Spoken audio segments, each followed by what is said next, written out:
Bismillahirrahmanirrahim. Assalamualaikum warahmatullahi wabarakatuh. Alhamdulillahirabbil alamin wa bihi nasta'inu ala umuri dunya waddin. Wassalatu wassalamu ala asyrofil anbiya'i wal mursalin wa ala alihi wa ashabihi ajma'in. Amma ba'du. Para jemaah sekalian yang dimuliakan Allah Subhanahu wa taala, alhamdulillah mari kita panjatkan puji syukur kepada Allah Subhanahu wa taala atas limpah rahmat dan karunia-Nya dan juga daya dan inayah-Nya sehingga di malam hari ini kita bisa kembali hadir dalam majelis ilmu kita untuk kajian akhlak dan adab. Mari kita mengawali kita dengan sama-sama membaca bismillah. Kita kemarin menyelesaikan bab terkait dengan akhlak yang mulia atau akhlak yang terpuji. Nah, mengawali pertemuan di bulan Syawal, kita masuk pasal baru yang ke-12 fi jumlati akhlaqil damimah, menerangkan sejumlah akhlak yang tercela atau akhlak yang buruk, akhlak yang tercela. Ada azulmu dolim, ada hasadu, hasad atau iri dengki, wishu, curang, ria, ujubu itu ujub sombong, al-ajizu lemah, al-kasri malas. Karena kita masuk yang akhlak yang tercela dipelajari supaya dijauhi, bukan untuk dipraktekkan. Jadi dipelajari karena mengandung bahaya, yang kalau dilakukan akan merepotkan kita, akan menyebabkan kita dalam masalah baik di dunia maupun di akhirat. Yang pertama adalah al-zulmu, zalim. Zalim itu apa ya? Di sini nggak dikasih pengertian sih. Biasanya diartikan meletakkan sesuatu tidak pada tempatnya. Ini secara bahasa begitu. Jadi baik itu bersifat fisik maupun bersifat manawi. Kalau fisik berarti kalau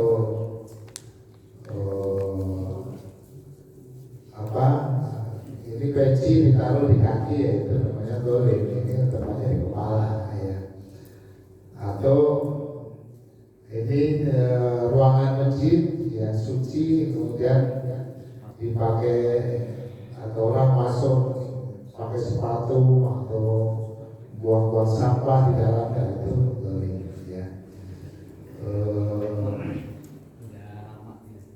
Atau dolim itu adalah tidak melakukan sesuatu yang seharusnya dilakukan, itu juga dolim.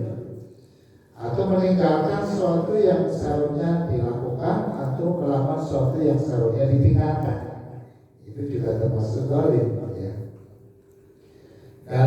Dalam istilah yang lebih khusus, zalim itu adalah melakukan sesuatu yang merugikan orang lain, atau pihak lain, atau termasuk merugikan diri kita sendiri, itu bagian dari zalim juga.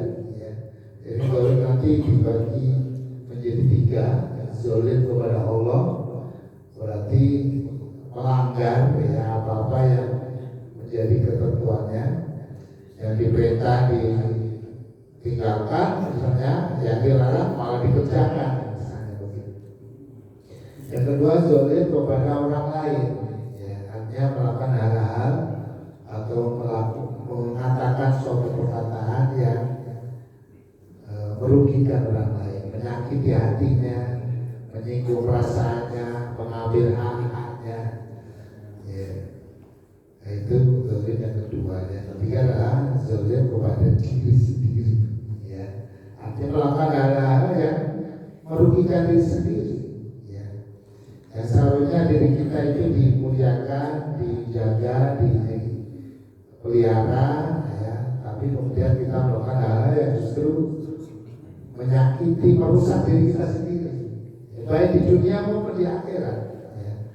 Karena ada orang-orang di dunia ini melakukan hal yang merusak dirinya sendiri. Ya. Nah, di akhirat membiarkan dirinya masuk neraka itu berarti kezaliman yang nyata. Ya. Baik ya, kita baca. Yaitu sekilas begitu pengertiannya. Ya. Artinya melakukan hal-hal yang merugikan siapapun, diri sendiri atau orang lain. Ya.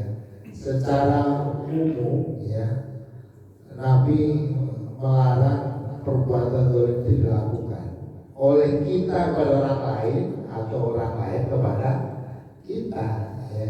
Sehingga orang yang beriman itu pantang menzolimi, tapi juga tidak boleh dizolimi. Ya. Kalau kita membiarkan kita dizolimi, membiarkan kita dizolimi orang lain, ya, itu sama saja memfasilitasi orang berbuat zolim. Ya. Maka kata Nabi, tolonglah saudaramu yang dizolimi maupun yang menzolimi. Ya, maka para sahabat bertanya, Rasul, kalau dizolimi memang harus kita tolong. Bagaimana kalau orang zolim kita tolong? Ya, ya, kata Nabi, ya maksudnya kami ingatkan jangan sampai dia melanjutkan kezolimannya. Kamu harus hentikan. Atau jangan difasilitasi. Ya. Kalau kita membiarkan diri kita dizolimi oleh orang lain, sama saja ya memfasilitasi kezoliman itu terjadi. Ya. Baik, kita baca dulu. Bismillahirrahmanirrahim. Al-Muslim, orang Muslim, la yadri, tidak boleh berbuat zolim.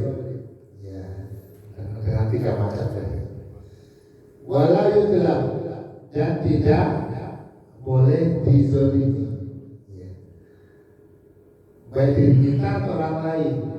Ketika ada seorang yang zolimi, maka kita harus membela, melindungi orang yang dizolimi itu. Ya, menghindarkan dia dari kezoliman. Jadi la yadrib wa la yudlam. Ada hadis yang sudah sering kita tulis, ya, la dororo wa la diroro. Ini menjadi kaidah fikih secara umum, ya. La tidak boleh, la dororo tidak boleh melakukan kemudorotan, wala, dan tidak boleh dilakukan kemudorotan atau tidak boleh ditimpakan kemudorotan kepada kita. Kita tidak boleh membahayakan dan tidak boleh dibahayakan. Ya. Ini sama dengan la yadri wa la yudra. Ya.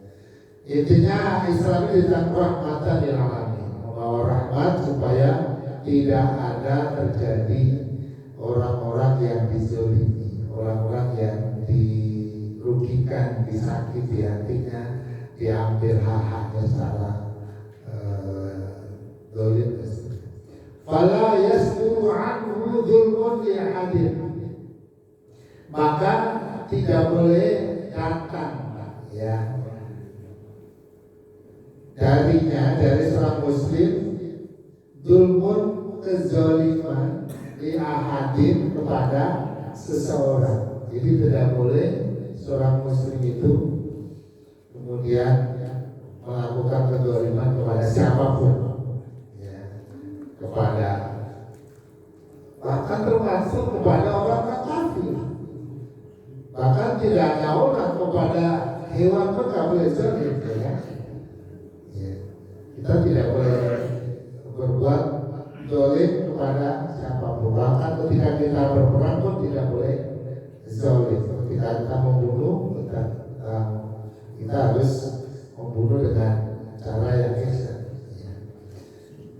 wala yuqbalu adzulma atau wala yaqbalu dzulma li nafsihi min ahadin.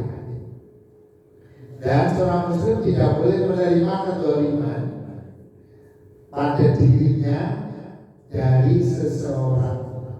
Ya, jadi tidak boleh membiarkan dirinya dizalimi.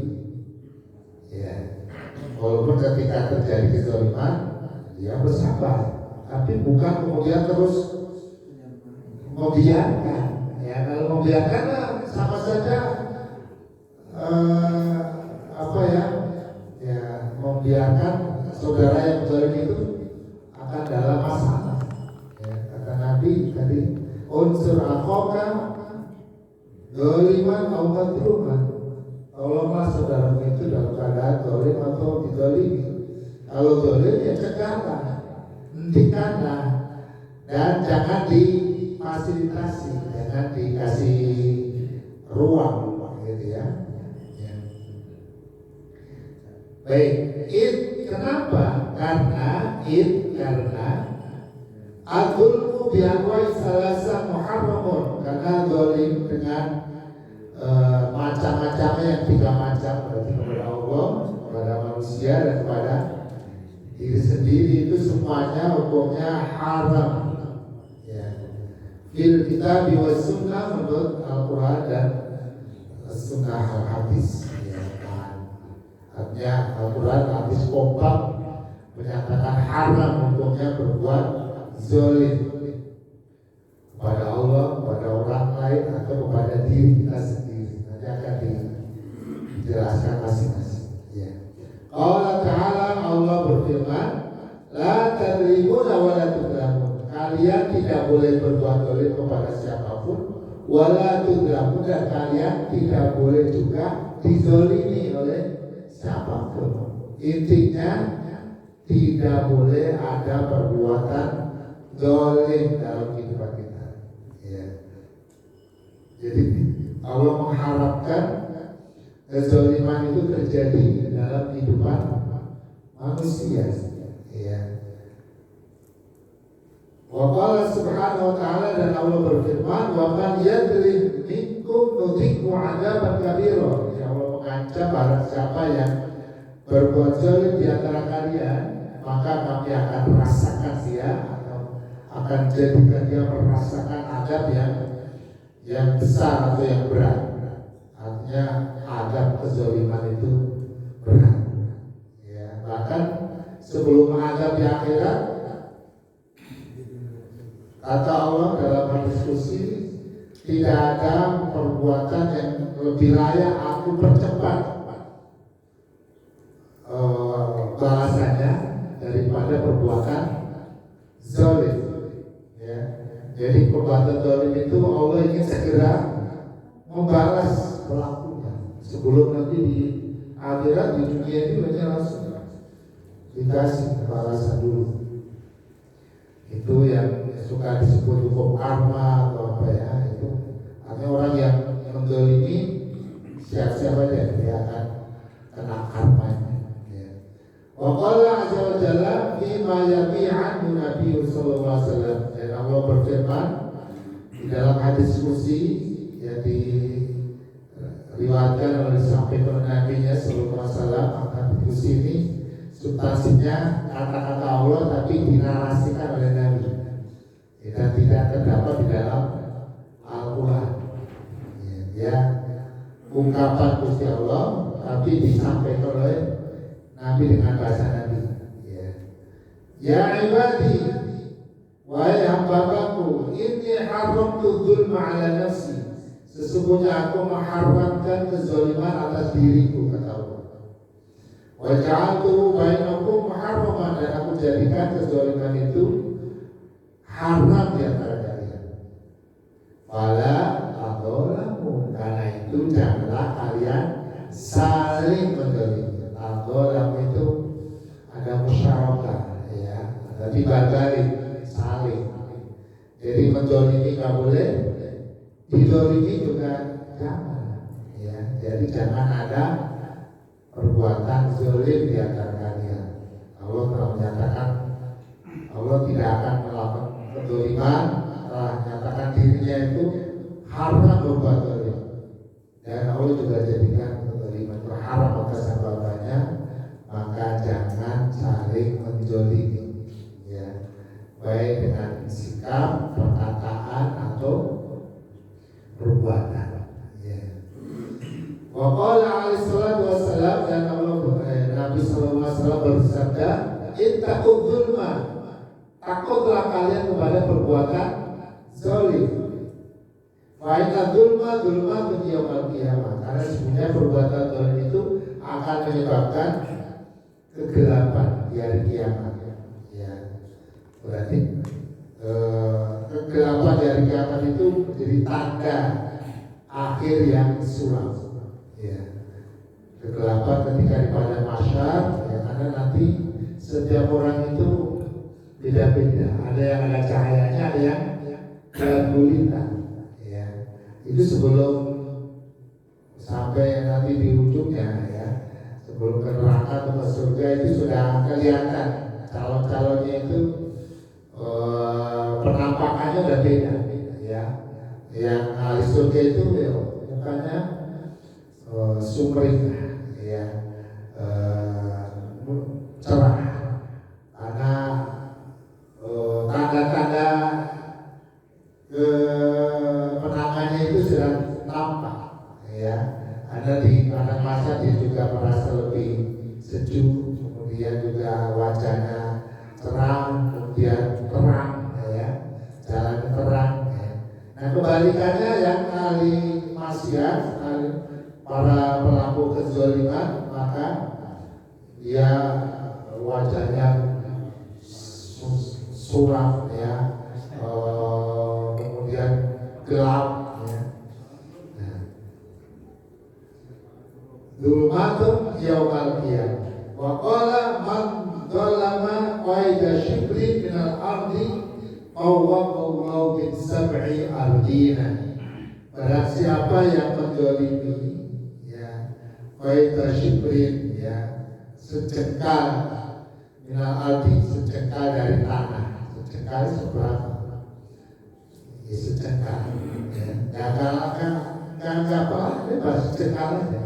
Ya, sejengkal dari tanah diakusisi jadi misalnya ini patoknya di sini digeser, ya, sejengkal, ya, lebih atau lebih keluar, jadi tanahnya nambah sejengkal, otomatis mengurangi orang lain sejengkal itu bila orang lain lebih di apa namanya, digosok, ya, gabrul, ya, ya. Awwaqahu min sabi'an, nanti akan dipikulkan beban dari sejengkal itu menjadi beban yang sangat berat, yaitu 7 lapis bumi.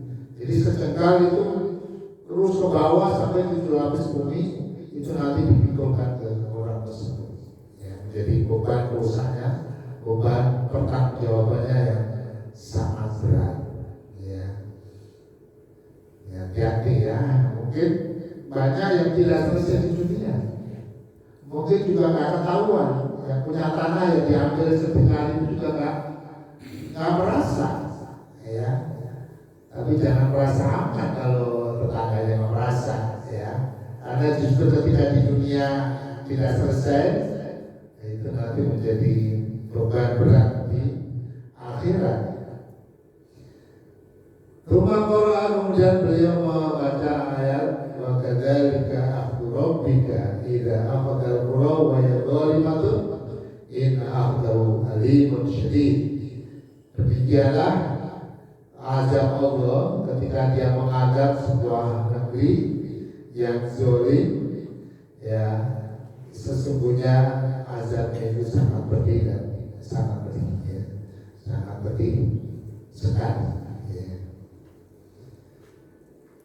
Waqala wattaqi da'watal mazlum, dan Nabi bersabda, takutlah pada doanya orang yang terzalimi. Fa innahu laisa bainahu wa bainahu hijab, karena antara doa orang yang terzalimi dengan Allah yang akan mengabulkan doa itu tidak ada hijab, tidak ada penghalang, sehingga ketika dia berdoa langsung connect ya ke Allah, dan Allah langsung mengijabahi doa itu.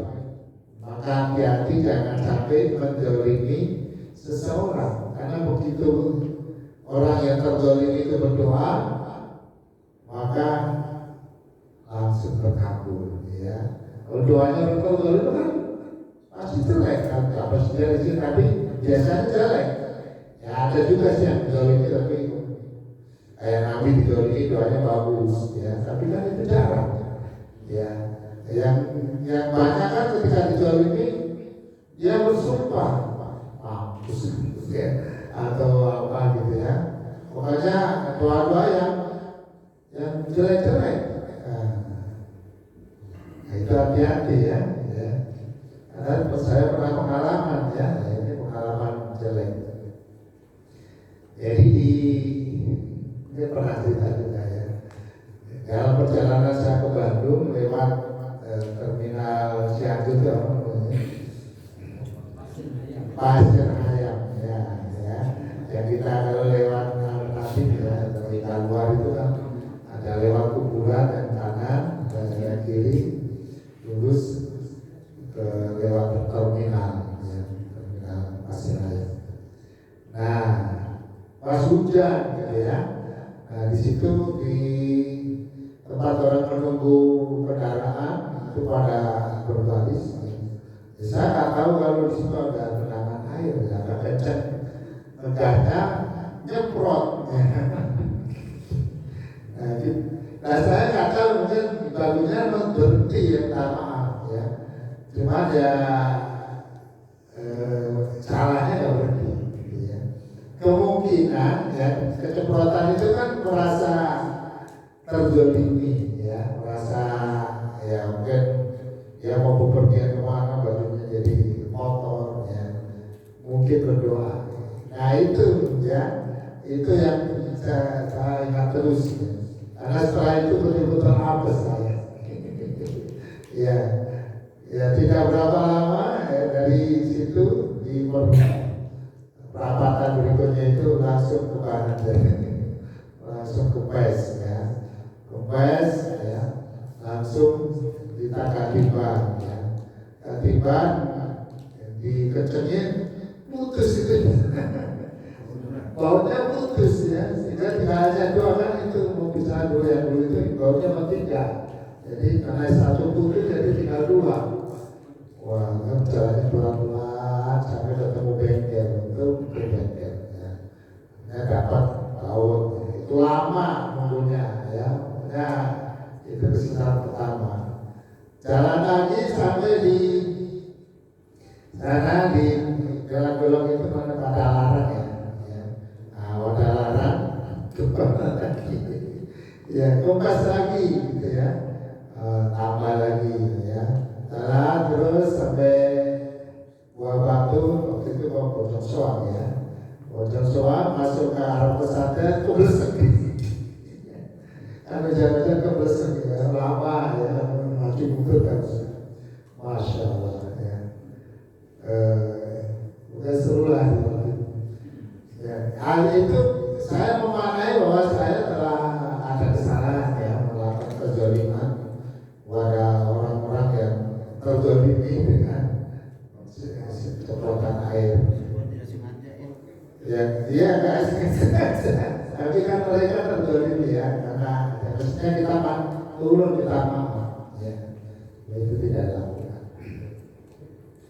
Ya, baik ya. Jadi para sekalian ini pengantar tentang bahaya sifat atau perbuatan zalim ya, karena akan berdampak pada kita di dunia dan di akhirat. Ya, mudah-mudahan ini bisa menambah kita lebih hati-hati ya, agar tidak berbuat zalim, berbuat sesuatu yang merugikan orang lain. Lanjutnya, wa anwa'ul dzulmi thalathatun, dan macam-macam kezaliman adalah salah satu tiga. Ada tiga macam kezaliman. Pertama, dzulmul 'abdi li rabbih, kezaliman hamba kepada Tuhannya. Jadi zalim kepada Allah, ya.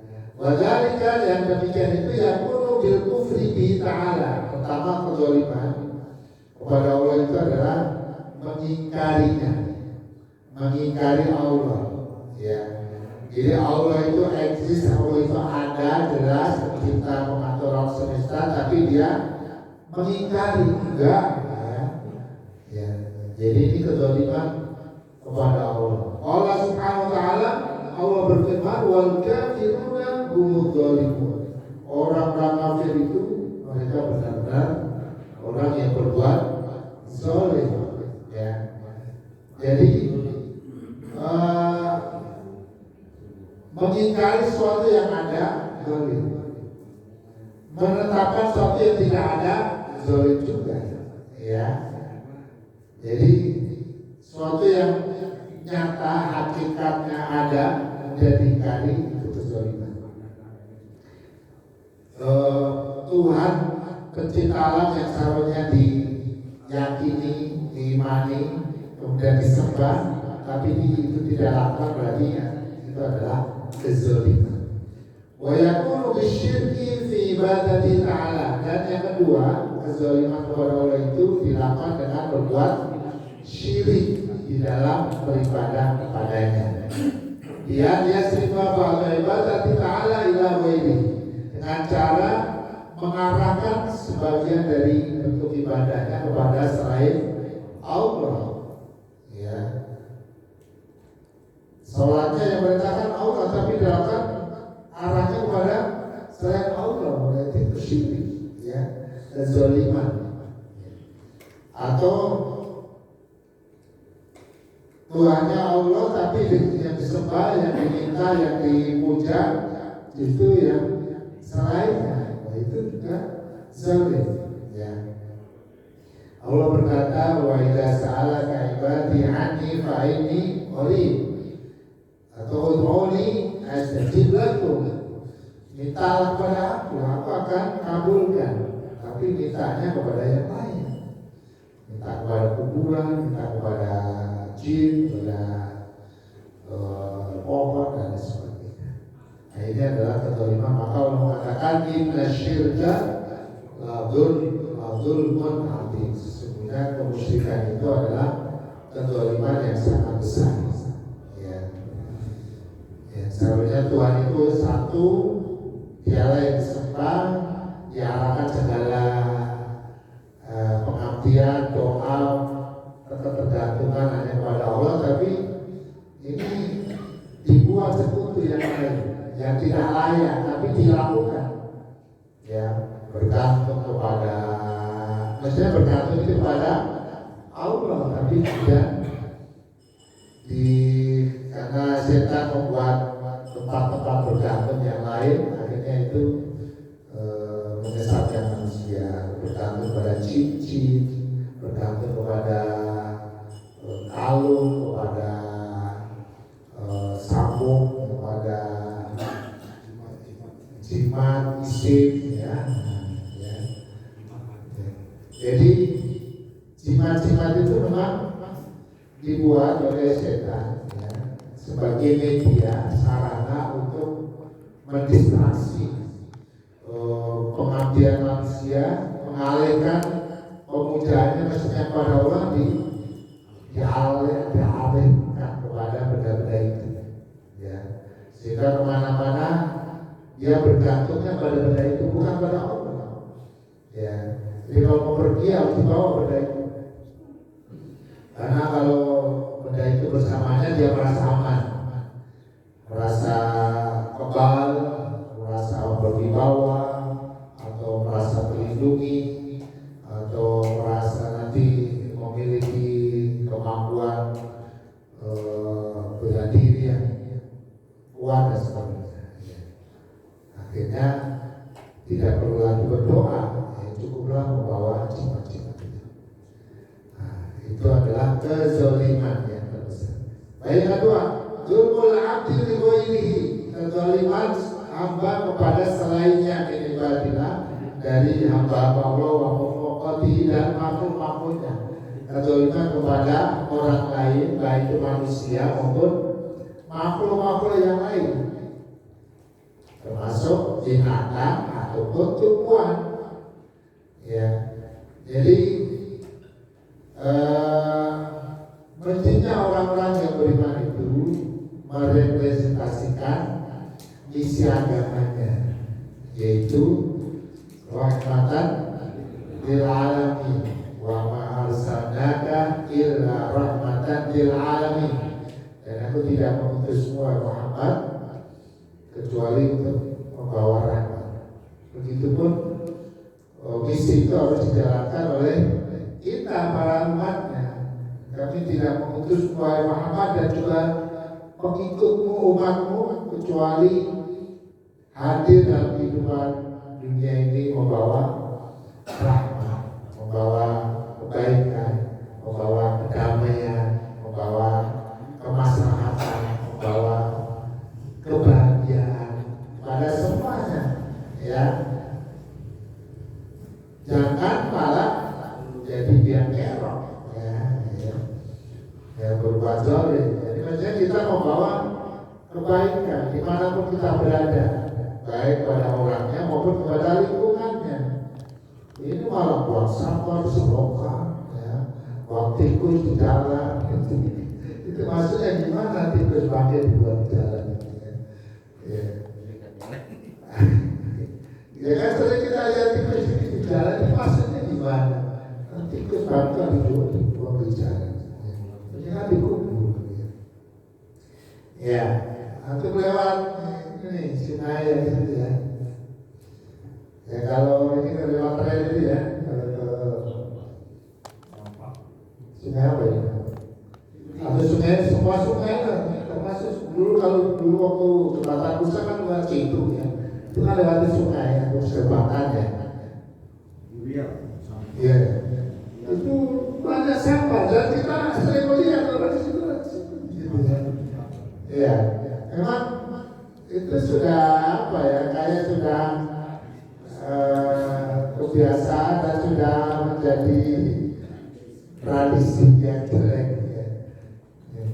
Jadi berangkat kerja sampai nenteng nanti buangkan ke sungai. Dulu di sini nih, sekarang udah bersihkan, ada yang jual-jualan pisang atau apa ya. Itu dulu ada numpuk sampah, dan karena ada yang sudah mulai di situ, orang buang di situ. Dari sekarang dari bersihkan. Nah, ini kan kelakuan orang-orang yang tidak menjaga lingkungan, ya. Ya berbuat zalim, ya. Nah, buang sampah di sungai itu jelas zalim yang bikin masalah. Diserokan, bikin mampet, bikin banjir, itu kan kelakuan kita ya, nggak sadar ya.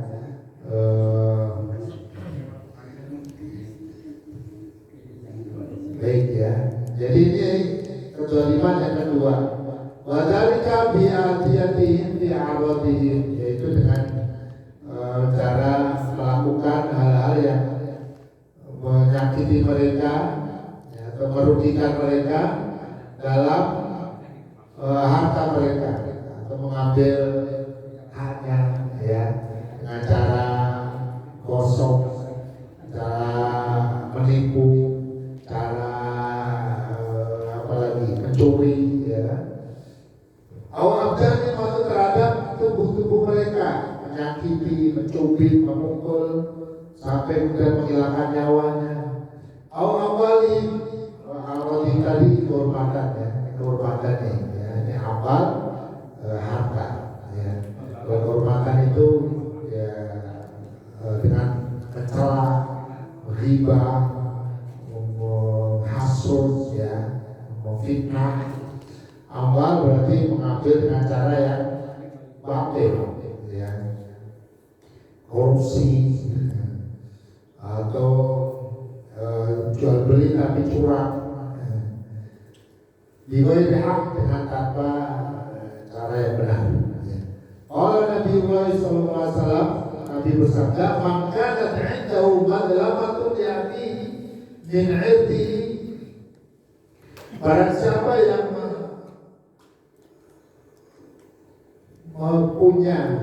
kezoliman atau pernah melakukan kezoliman diaki kepada saudaranya min irdi terhadap kehormatannya, ya, terhadap kehormatannya, misalnya dikata-katain, ya, atau diomong-omongin kejelekannya, atau bahkan difitnah. Min syai'in atau dari sesuatu yang lain, dari hartanya, dari apa yang membuat orang lain rugi. Falyata'allalhu minhul yawma, maka adalah hari ini juga segera minta halalnya, maksudnya minta maaf dan minta dihalalkan, ya. Kalau pernah mengambil hasil kebunnya, ya gimana lah, mau dikembalikan atau minta atau dibayar atau ya minta diikhlaskan, ya. Jangan sampai gara-gara jagung satu biji juga modus di situ, itu jika kita selesaikan nanti jadi masalah panjang di akhirat. Maka kata Nabi, falyata'allalhu minhu al-yawma, maka hari ini juga segera minta dihalalkan, minta maaf kalau memang ada haknya yang kita serobot, kita ambil, gimana? Mau dikembalikan atau gimana caranya? Intinya harus clear hidupnya, ya. Jangan sampai diam-diam saja. Ya mungkin orang lain bisa jadi udah lupa atau memang ya malas untuk ngurusi lagi, ya udah diperdam aja gitu, ya. Kerugiannya, ya rasa sakit hatinya ya diimpet saja. Mungkin di dunia udah lama-lama lupa juga, tapi di akhiratnya ya akan diselesaikan. Maka kata Nabi, maka adalah segera dikelirkan hari ini juga. Qabla an la yakuna dinarun wala dirham, sebelum nanti masa di mana tidak lagi ada manfaatnya dinar maupun dirham, tidak ada gunanya lagi kekayaan. Artinya nanti di hari pengadilan, ya di akhirat atau ketika kita sudah mati, semua yang kita miliki nggak ada gunanya lagi, ya. Walaupun kita mau membayar, udah nggak bisa lagi. Ikan kalau amal soleh ukhidha minhu. Jadi yang terjadi bukan kemudian uang dibayar uang, uangnya udah nggak laku lagi. Nah, dinar boleh tidak, udah nggak laku lagi. Mau punya banyak sebanyak-banyaknya nggak ada gunanya. Kapan harta kita ada gunanya? Kalau jadi amal, ya. Kalau harta kita nggak jadi amal, hanya numpuk saja, itu nggak ada gunanya. Nggak bisa dipakai bayar-bayar, nggak bisa. Ya, yang nanti akan dipakai bayar justru adalah amal kita. Maka kalau Nabi mengatakan, "Inja kalau amal soleh, ukhidha minhu." Kalau yang berbuat zalim itu punya amal soleh, mungkin pernah ikut taklim, mungkin pernah sholat berjamaah, mungkin pernah membaca Al-Quran, berarti ada amal baik, ada di catatan itu, ada di apa, pokoknya dia punya simpanan, ya. Maka ukhidha minhu bi qadri madlamati, maka amal soleh diambil dan diberikan kepada orang yang pernah dizalimi sebesar kezalimannya. Allah Maha tahu berapa harga kezaliman itu, harus dikurangkan dari amal soleh itu. Ambil, kasih. Jadi kalau dizalimi enak juga, ya, dapat tambahan kebaikan, ya. Awamir syai'in wa ilam yakul lahu hasanat, kalau apesnya yang zalim itu gak punya kebaikan, ukhidha min sayyi'ati sahibihi wa uqila alaih, maka yang dizalimi itu ya diambil dosanya, dikurangi, ya, dan ditimpakan kepada orang yang menzalimi, ya. Maka dalam hadis lain disebut orang yang muflis, orang yang bangkrut ketika amal-amal baiknya diambilin habis. Sementara korban kezalimannya masih banyak, artinya dosa-dosa mereka diambil dan ditimpakan pada sang zalim itu. Akhirnya dilempar ke neraka. Aku sampai sini dulu ya biar selesai. Nabi bersabda, "Man taqwa haq wa man taqwa haqqum ri'in muslimin bi yamini faqad ajaballahu lahu nar." Barang siapa yang mengambil hak seorang muslim, ya, maka Allah mewajibkan baginya masuk neraka. Ya. Wa harrama 'alal jannah, dan Allah mengharamkan baginya surga.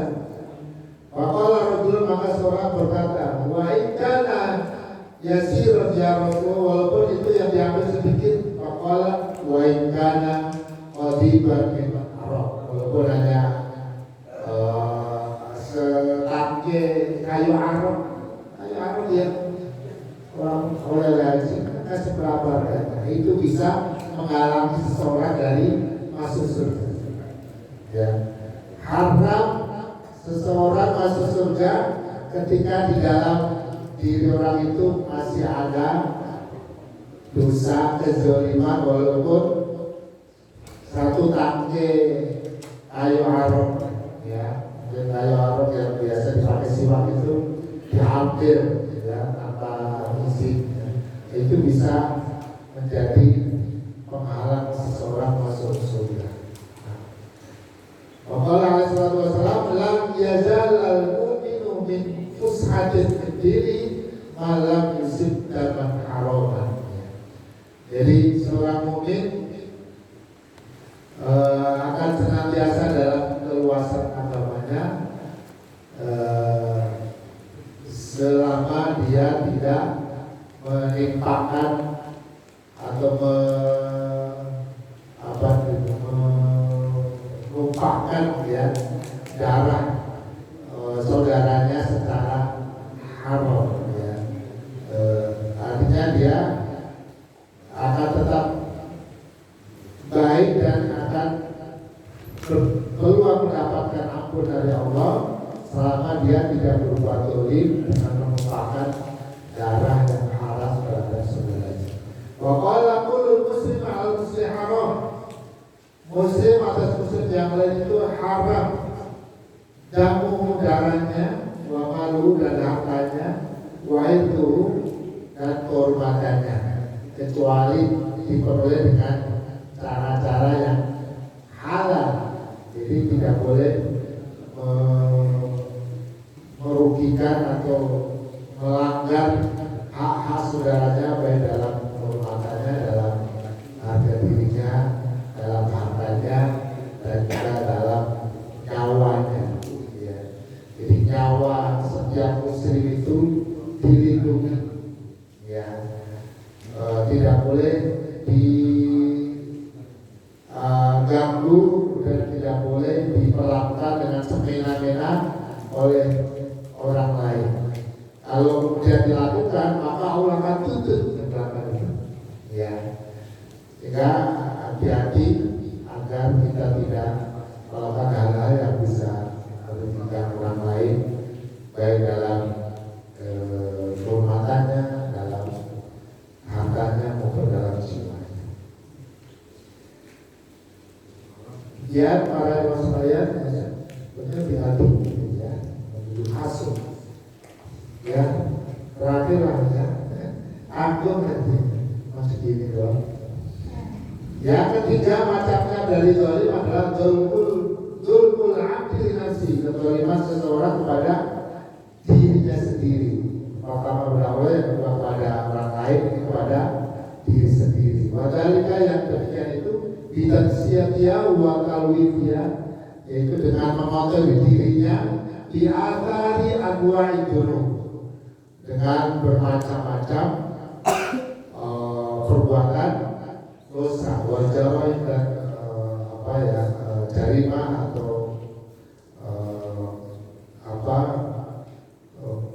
jarimah itu, ya, perbuatan durjana, ya, perbuatan yang harus dihukum. Ya. Ada perdata, ada pidana. Nah, jarah ini itu pidana. Ya. Wasai'at dan juga perbuatan buruk. Ma'asillahi wa rasulih berupa maksiat, durhaka, pembangkang kepada Allah dan Rasulnya. Allah Ta'ala wa ma'alamuna walakin kanu anfusahum yadrimun. Dan tidaklah mereka berbuat zalim kepada kami, akan tetapi mereka lah yang menzalimi diri mereka sendiri. Ya. Jadi perbuatan zalim kita kepada Allah, misalnya orang nggak sholat, ya, diperintah puasa nggak puasa, ya, dilarang berzina malah berzina, ya, Allah nggak apa-apa, ya. Jadi memang perbuatan zalim kepada Allah, tapi Allah nggak kurang apa-apa, gitu ya. Karena akhirnya kalau kezaliman itu kembali pada dirinya sendiri, ya. Fakul katibul kabiru minal itsmi wal fawahish, maka orang-orang melakukan dosa-dosa besar, perbuatan dosa dan perbuatan yang tercela, ya, perbuatan keji.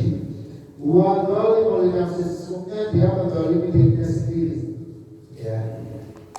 Arroda lima yu'athiru fiya minal khubuth wa dzulma, karena perbuatan itu akan menjerumuskan dia kepada keburukan dan kegelapan. Fatusbih bi ahlan li la'natillah, jadilah dia orang yang terkena laknat Allah, dilaknat oleh Allah, wal bu'du itu ta'ala, dan semakin jauh dari Allah Subhanahu wa ta'ala. Orang yang membiarkan dirinya jauh dari Allah berarti telah menzalimi dirinya sendiri, ya, karena akibatnya dia harus menanggung resiko nanti di akhirat, karena tidak ditolong oleh Allah Subhanahu wa ta'ala, karena hubungannya jauh. Jadi kezaliman kepada diri sendiri ini adalah pembangkangan atau kedurhakaan kepada Allah dan Rasulnya. Jadi kesalahan kepada Allah.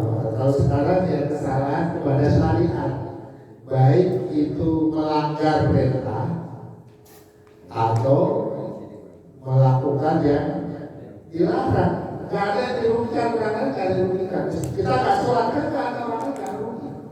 Yang rugi siapa? Yang rugi kita sendiri, ya. Kemarin puasa, ternyata banyak yang gak puasa, ya. KTP-nya muslim tapi gak puasa. Yang rugi siapa? Rugi diri kita sendiri. Maka itu disebut menzalimi diri sendiri, ya. Hari ini kita taklim, antum hadir, kita semuanya ada di masjid ini perintah Allah Subhanahu wa ta'ala. Ada yang nggak ikut, merugikan kita nggak? Ya enggak, ya dia enggak, ya dia ikut juga kita nggak apa-apa, ya. Tapi yang rugi siapa? Ya rugi dia sendiri, gitu ya. Nah, ya jadi ini para jemaah sekalian, pembahasan tentang kezaliman, mudah-mudahan ini bisa menjadi tadkirah, menjadi pengingat bagi kita semuanya untuk lebih menjaga sikap, perkataan dan perilaku kita untuk tidak menimbulkan kerugian baik kepada yang pertama kepada Allah dan Rasulnya, ya, dan kepada manusia dan kepada diri sendiri, ya. Subhanallah rabbana wa bihamdika asyhadu an la ilaha illa anta astaghfiruka wa atubu ilaik. Wassalamualaikum warahmatullahi